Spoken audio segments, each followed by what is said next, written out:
May tanong sa akin, as lang po, pwede ba terminate ng kumpanya pag nalaman nila na may pending OLA overdue ka? Please hide my identity.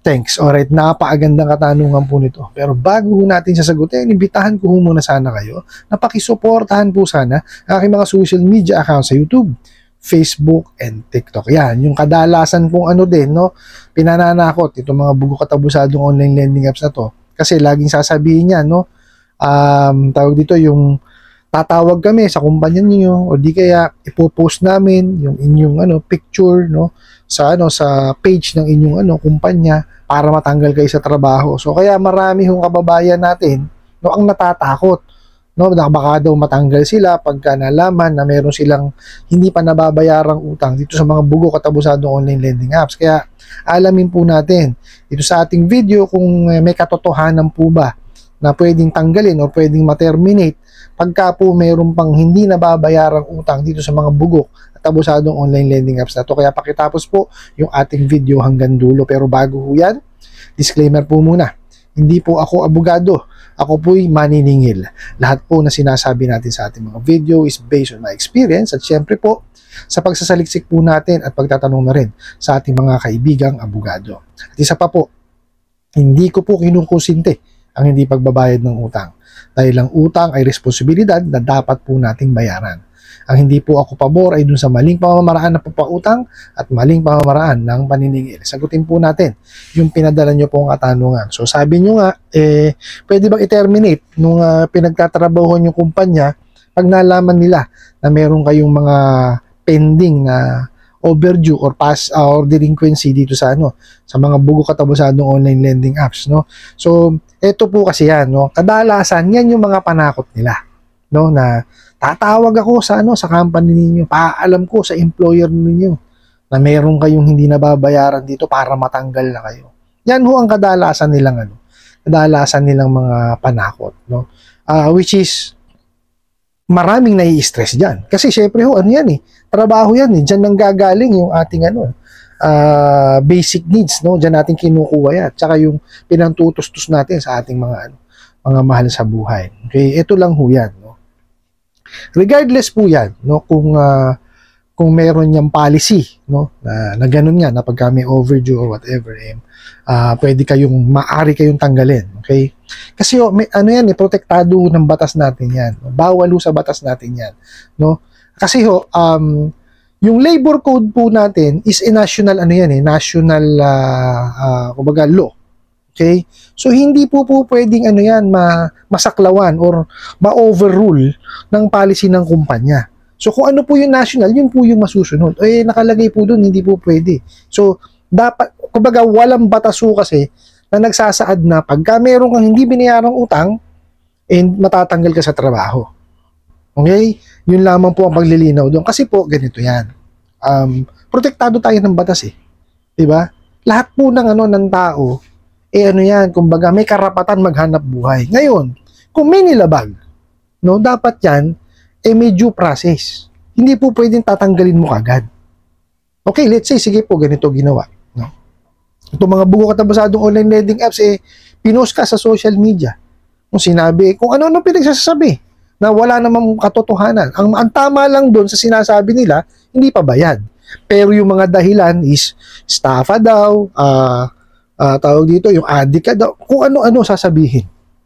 Okay, para masiraan ka. So paninirang puri yan actually, that's cyber libel, pwede mo silang kasuhan ng ganon. Okay? Pero bago tayo pumunta sa ganon, no, hindi nila, hindi kumbaga, itong mga employers and even the HR should know na hindi po pwede nilang kumbaga basta-basta i-terminate, no, yung kanilang empleyado dahil lamang nag-post, no, or nalaman nila, tumawag sa kanila yung empleyado ng bugok na at abusadong online lending apps na meron pang hindi bayad na utang. Kasi dapat yan may due process. Hindi po pwede tanggal lang na natanggal. Kasi pagka ginawa nilang tinanggal kayo outright dahil sa hindi bayad, pwede nyo silang i-complain sa DOLE at saka sa NLRC. Kasi illegal dismissal yun. O sasabihin, kasi nasa policies and procedure namin, regardless. O diba? Dapat yun, may, pa rin, meron pa rin due process yun. Hindi po pwedeng tanggal agad. 'Di ba? Ito lang ho ang sasabihin ko sa inyo. Kasi yes, there are companies na nire-require or sinasabi sa kanilang mga empleyado na um, hindi po pwede sa company natin na meron kayong existing na utang na overdue. Pwede kayong mangutang. Pero hindi siya po pwedeng mag-past due or mag-delinquent. Ngayon, pagka ganun po't nalaman nila, dapat yung kumpanya, iga-guide yung empleyado na sabihin, ay kailangan ayusin mo 'yan. Hindi po pwede na ganyan. Kailangan 'yan pangalagaan mo yung iyong pangalan. Kasi unang-una po, yung pangungutang po kasi personal yun eh. Hindi naman involved yung company dun eh. Di po ba?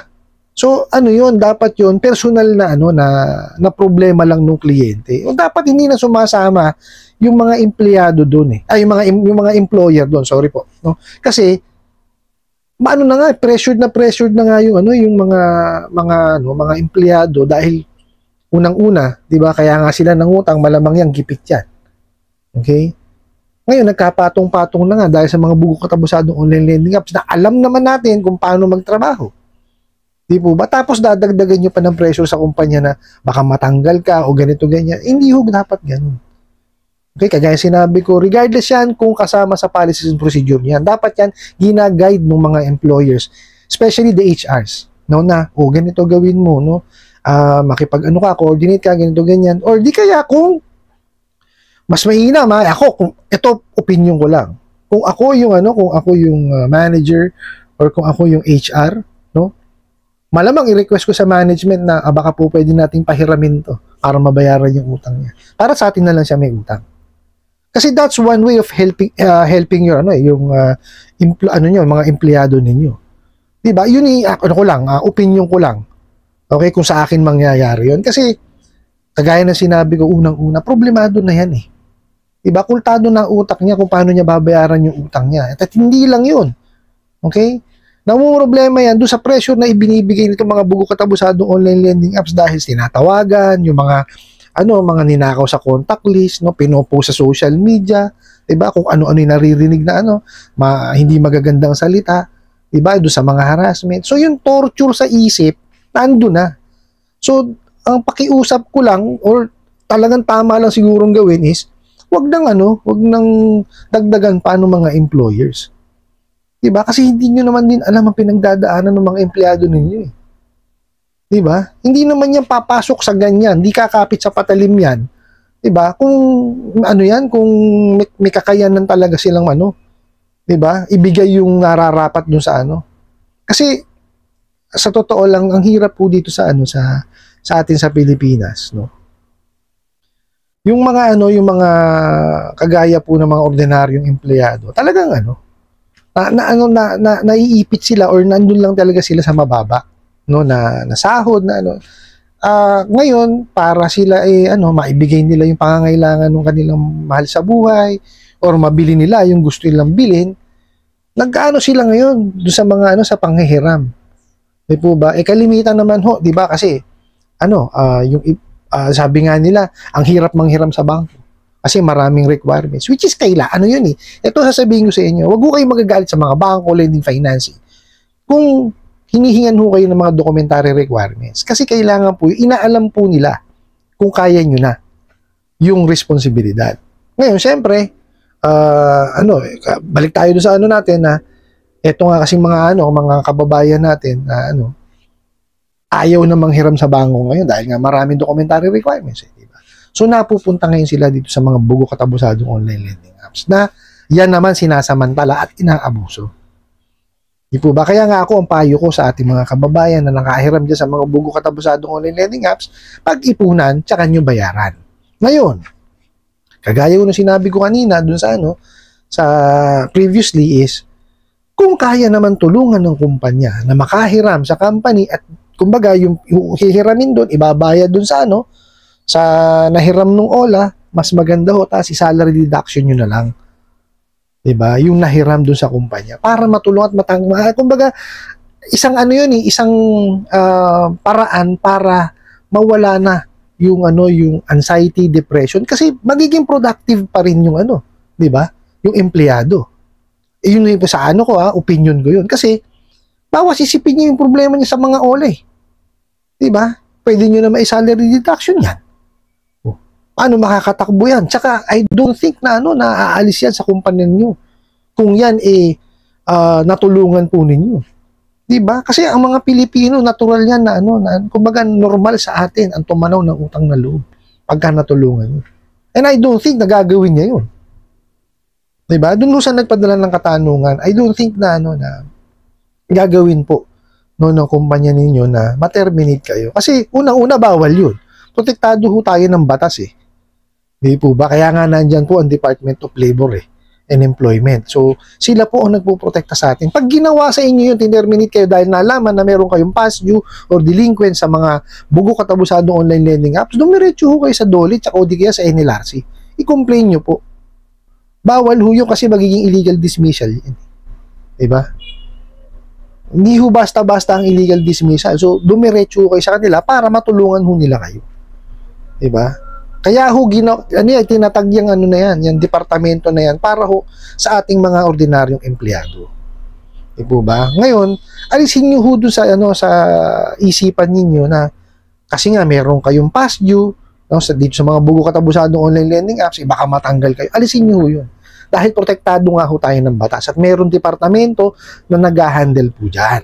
Okay? Ang pagtuunan nyo po ng pansin is makapaghanap buhay kayo ng maayos. Gawin nyo yung trabaho nyo ng maayos para po, di ba, makita rin naman ng mga employer ninyo, okay, sige, kahit may problema pala to, di ba, nakakapagtrabaho ng maayos.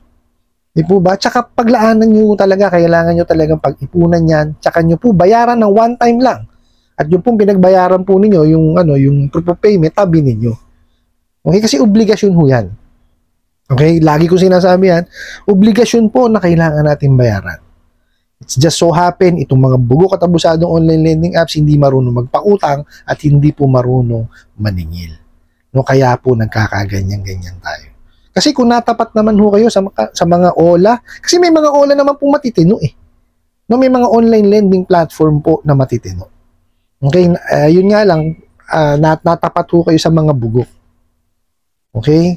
Ngayon, para po matapos na yan, sa gayang sinabi ko, pag-ipunan nyo po, tsaka nyo siya bayaran. Ngayon, pag nabayaran nyo na, huwag nyo na ho silang tangkilikin muli kasi dagdag sakit lang ulo yan.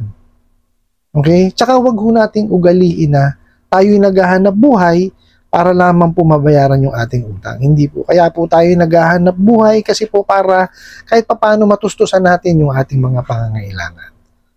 Okay po, hindi po ako kumbaga financial advisor. Kaya lang kasi kahit papaano po naiano ko yung aking finances. 'Di ba? Sa tulong na rin po ng aking mga mentors, mga naging boss ko po, marami hong naitulong sa akin yung mga yan.